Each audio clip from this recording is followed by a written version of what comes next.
नमस्कार, न्यूज 18 के digital platform पर आपका बहुत स्वागत है। मैं हूं आपके साथ अंशिका पाठक।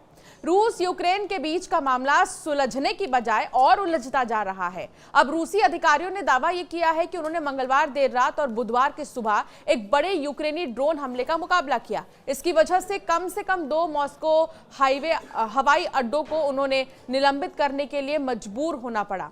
रक्षा मंत्रालय ने टेलीग्राम पोस्ट में कहा है कि 112 यूक्रेनी ड्रोन को इंटरसेप्ट और डिस्ट्रॉय किया गया है। ये 6 अलग-अलग क्षेत्रों में फैले हुए थे। मॉस्को के मेयर सार्गेई ने टेलीग्राम पर कहा है कि रूसी राजधानी की ओर बढ़ रहे 12 ड्रोन को मार गिराया गया। रक्षा मंत्रालय के मुताबिक लगभग 59 ड्रोन ने दक्षिण पश्चिमी क्षेत्र ब्रांस्क को निशाना बनाया था। अन्य ड्रोन को कुर्स्क और कई इलाकों में दागा गया था। ये हमला रूस के सबसे बड़े ड्रोन हमले के जवाब में किया गया है। रूसी सेना लगभग हर दिन यूक्रेनी ड्रोन हमलों की घोषणा करती है, लेकिन इतनी तेजी से हमले नहीं होते। वो सीमा से कई 100 किलोमीटर दूर राजधानी मॉस्को तक इतने बड़े हमले का लक्ष्य नहीं बनता है। लेकिन हाल ही में अधिकारियों को मॉस्को हवाई अड्डों से उड़ानों को मोड़ने के लिए मजबूर होना पड़ा। इस बार फेडरल एविएशन ट्रांसपोर्ट एजेंसी ने कहा कि मॉस्को के कई ऐसे हवाई अड्डे हैं जिन पर प्रतिबंध लगाना पड़ा है क्योंकि लगातार ड्रोन अटैक हो रहे थे। हालांकि रूस यूक्रेन के बीच शांति वार्ता की सारी कोशिशें लगभग बर्बाद ही रही हैं। सीज फायर पर भी दोनों देश माने थे, लेकिन कुछ ही घंटे ये चल पाया। यूक्रेन ने कहा कि रूस ने सोमवार तक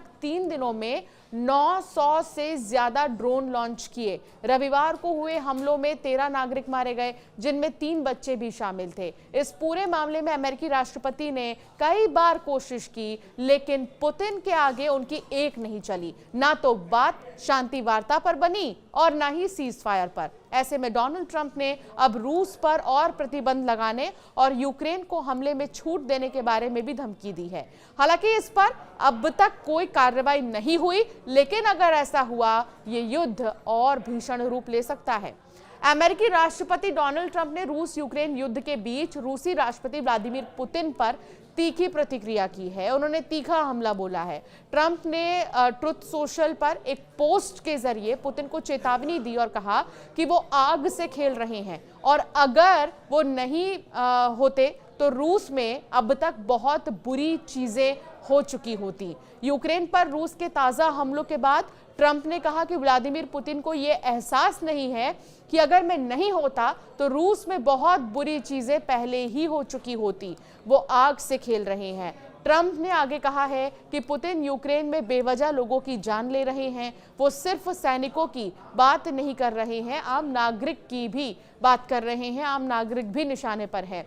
यूक्रेन के शहरों पर मिसाइल और ड्रोन से हमले किए जा रहे हैं।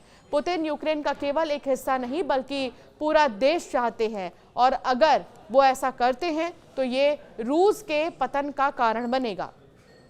आपको बता दें कि इस बीच यूक्रेन की वायुसेना ने बताया है कि सोमवार रात से मंगलवार सुबह तक रूस ने यूक्रेन पर 60 ड्रोन दागे हैं। रूस के रक्षा मंत्रालय के अनुसार उनके सुरक्षा बलों ने 7 रूसी क्षेत्रों में 99 यूक्रेनी ड्रोन को मार गिराया। रिपोर्ट्स के अनुसार शुक्रवार से रविवार के बीच रूस ने लगभग 900 ड्रोन यूक्रेन पर दागे, जिसमें रविवार रात को किए गए अब तक के सबसे बड़े हमले 355 ड्रोन शामिल थे। तो फिलहाल रूस और यूक्रेन मानने को तैयार नहीं है। रूस और यूक्रेन के बीच लगातार कोशिश की गई सीज फायर को लेकर बात बनाने की, लेकिन बात नहीं बनी है। और हाल ही में जो ड्रोन अटैक हुआ है, इससे ये माना जा रहा है कि आने वाले दिन और भी ज्यादा खतरनाक साबित होने वाले हैं। आपका क्या मानना है इस पर, हमें जरूर कमेंट कर बताएं।